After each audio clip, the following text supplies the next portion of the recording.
There's so much debate about Medify and MedEntry online. Which one's better? Which one should you get? Which one's going to be more accurate to the real thing? Well, my answer is that you should get both. And there's two main reasons why. Now, first of all, I just want to say that if you can't afford to get both, that is totally fine. You'll still be fine just using one of them. I just think it's more optimal to get both. And I'm going to discuss the two main reasons behind that now. The first one is that I believe to truly maximize your results in the UCAT, you want to be doing as much practice as possible. This is a principle I've discussed a lot, and it's essentially that the more practice you do, the better inside of a vacuum. So, essentially, what I mean by that is that if you're not getting burnt out, if your concentration isn't decreasing, if you're not finding it too much of a burden, more practice is going to be better because ultimately the UCAT is a skill and skills can be trained through practice. The skill of reading quickly, the skill of retaining a lot when you read, the skill of being able to solve maths problems quickly. These are all things where if you put more effort and more time into improving them, you're going to get better at them. So that's why I say as much practice as possible is good. And that's why I say to get both Medify and MedEntry, because essentially what I recommend for those trying to fully maximize their UCAT results is that you aim to do all of the Medify mocks and all of the MedEntry mocks before you do the official mocks at the end of your preparation. And this is almost what I did. I didn't quite do all of them, but I think I did around 20 Medify mocks and 20 MedEntry mocks. And the reason why you want so much of your practice to be mocks and not just 20 mocks and then the rest of being question sections is that essentially I believe mocks are the highest and most accurate and best form of UCAT practice there is. The skill of being able to concentrate for 2 hours is something that doesn't come naturally to most students. And the only way to get better at it is by doing that full 2 hour long block of concentrated work in the form of a mock. You want to simulate that experience of concentrating for 2 hours long, doing the verbal reasoning section, doing the decision making, doing the quantitative reasoning section, only having that 1 minute break between each one. Because if you don't get the practice doing that, then it's going to come as a surprise on the day of the actual thing. And you're going to start to feel more tired towards the end of the exam. You're going to start to lose your concentration. Additionally, I think doing mocks forces you to do more work overall.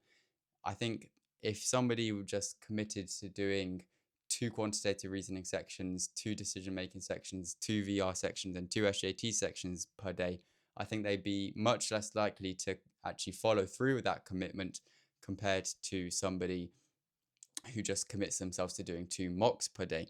I feel like even though doing a mock, you're doing more work continuously, it usually feels like you're actually doing less work because you kind of essentially get it all over and done with in 1 2 hour period.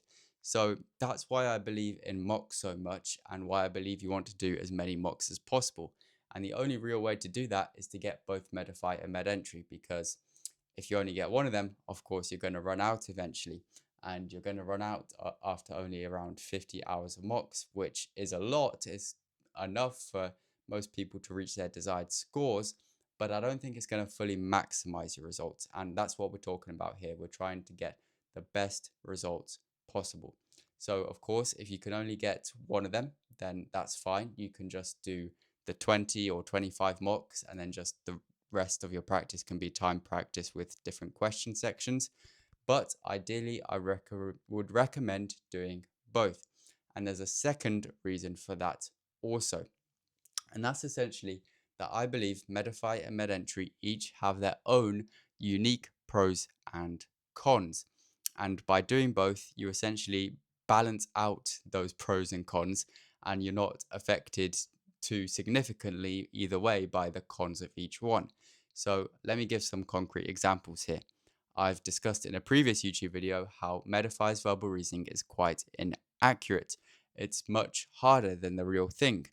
The passages are often 30% longer on average. The distribution of true, false, can't tell questions isn't perfectly accurate to the real thing. And MedEntry's verbal reasoning is not perfect, but it's a lot better in my opinion. So by getting both Medify and MedEntry, that allows you to get the more accurate verbal reasoning preparation from MedEntry. However, you don't only want to use MedEntry, in my opinion, because it has its own issues. For example, one big one is it's interpreting information questions on decision making. Again, this is something I've talked about before, but the interpreting information questions on decision making, and this is something that basically everybody notices for themselves, they do not allow you to make any inferences. They always keep it to a very strict interpretation of the passage and essentially say if a conclusion isn't guaranteed by the passage, then you can't make the answer yes. When this just isn't how it actually is in the UCAT. They essentially treat interpreting information questions like syllogisms when this isn't accurate at all. I've got this one example right here of a question from the official question bank where they wanted you to make the inference that a disease is caused by the body's own immune cells because it's described as an autoimmune disease. Now, this uses a lot of outside knowledge, it uses quite a lot of inference, and if you'd only done MedEntry and not done any Medify, where Medify allows for more inference, if you'd only done MedEntry, you'd be led to believe that the answer was no. And honestly, after doing 1 month of MedEntry at the end of my preparation, I put the answer as no initially when I did this question. So this is another reason why the official question bank questions are so important, but also why it's important to get a balance of Medify and MedEntry so you don't get too influenced or misled by any of the faults of any of the two resources. Now, this inevitably leads to the question of, do you need to get both of them at the same time? And here I'd say, no, not necessarily. If you got cash to splash, then that's totally fine. You can get both of them at the same time, do 2 months of both, and that would possibly be slightly better just because then you can kind of alternate mocks and have even less of the kind of whole thing of getting misled by one of them. But that's not really necessary. I think it's totally fine to just get Medify for 1 month period and then MedEntry for the next month, or the other way around, or alternatively Medify for 2 weeks and then MedEntry for 2 weeks. You get it. Fit it to your schedule, right? And then this inevitably leads to the question of which one should you get first. And here I think this is just one of the things that really isn't going to make much of a difference. Ultimately, you're still going to be doing the mocks of each. You're still going to be doing the time practice of each. So it's not going to make too much of a difference in the end.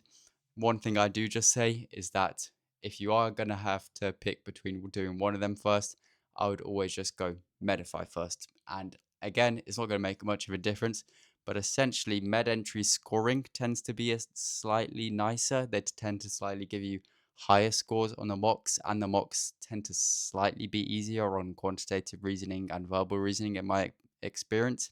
So you do Medify first, you get the lower mock scores, and then when you switch to MedEntry, you usually get a nice little bump in scores, and that just gives you a bit of a confidence boost going into the exam. It doesn't make you feel like you're regressing or going backwards. Whereas if you were to start with MedEntry, then maybe your scores would drop a bit when you switch to Medify and you start panicking and worrying too much about your mock scores, which is something I don't recommend. So if you are completely just, there's no reason why you would pick one over the other, sure, go Medify first, then MedEntry, and of course the official question bank mocks last.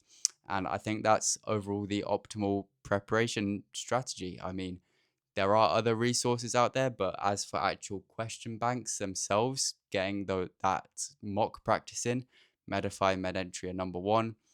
And I don't necessarily think one's better than the other. They both got their pros and cons. So just get both so you can get that volume in and you can get that quality practice.